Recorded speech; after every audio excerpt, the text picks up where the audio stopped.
भक्तों, जय श्री श्याम, जय बाबा खाटू श्याम। आज आप जो वीडियो देख रहे हैं वह कोई साधारण वीडियो नहीं है।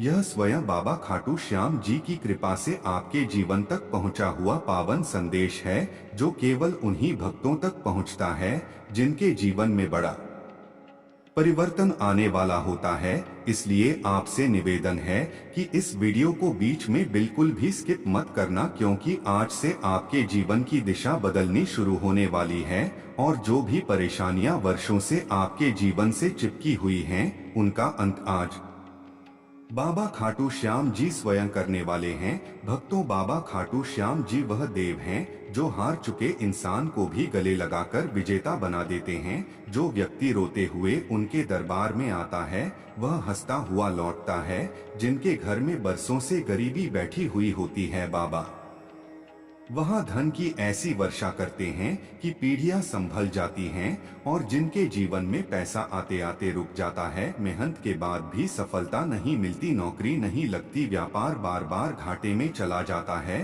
तो भक्तों समझ लीजिए, आज बाबा खाटू श्याम जी स्वयं आपके जीवन की आर्थिक रुकावटों को तोड़ने वाले हैं। भक्तों, आज हम आपको बाबा खाटू श्याम जी का वह गुप्त धन मंत्र बताने जा रहे हैं, जो साधारण मंत्र नहीं है, बल्कि एक ऐसी दिव्य साधना है जिसे यदि किसी ने सच्चे मन से 108 बार जप लिया या श्रद्धा से पूरा सुन लिया तो उसके जीवन से दरिद्रता भागने लगती है। उसके घर में रुका हुआ पैसा चलने लगता है। व्यापार जो रेंग रहा था वह 4 गुना तेज चलने लगता है। नौकरी के लिए भटक रहे लोगों को रास्ता मिल जाता है। बच्चों की पढ़ाई में आ रही रुकावटें दूर हो जाती हैं और जो एग्जाम बार बार अटक रहे थे उनमें सफलता के योग बनने लगते हैं। भक्तों, बाबा खाटू श्याम जी के दरबार में ना शब्द का कोई अस्तित्व नहीं है। यहाँ जो मांगा जाता है वह भी मिलता है और जो नहीं मांगा जाता वह भी बाबा अपने भक्तों की झोली में डाल देते हैं, क्योंकि बाबा केवल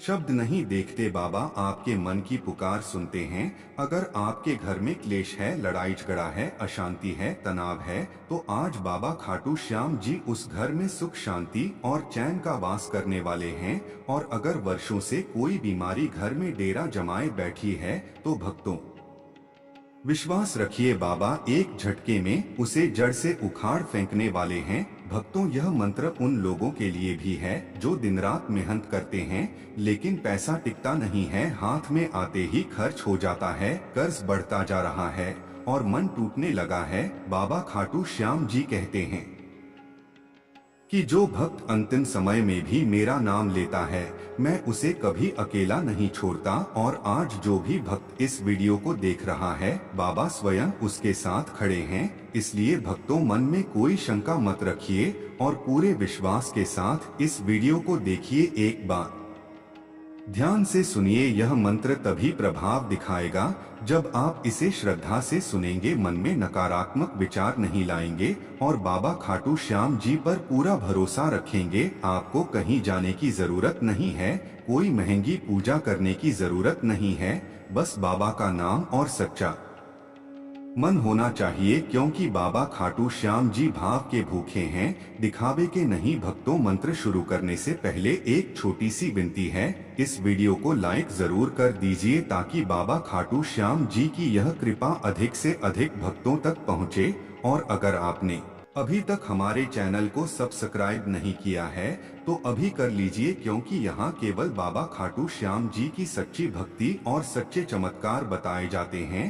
तो भक्तों, अब समय आ गया है उस पावन क्षण का जिसका आपको इंतजार था। अब आंखें बंद कीजिए, मन में बाबा खाटू श्याम जी की दिव्य छवि लाइए, अपने जीवन की सारी परेशानियां बाबा के चरणों में रख दीजिए और पूरे विश्वास के साथ इस मंत्र को सुनना शुरू कीजिए, क्योंकि जैसे ही यह मंत्र शुरू होगा वैसे ही बाबा खाटू श्याम जी की कृपा आपके जीवन में काम करना शुरू कर देगी। जय श्री श्याम, जय बाबा खाटू श्याम। मंत्र का जाप करते हैं। ओम श्री श्याम देवाय नमः। ओम श्री श्याम देवाय नमः।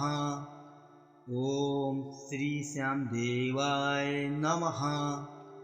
ओम श्री श्याम देवाय नमः।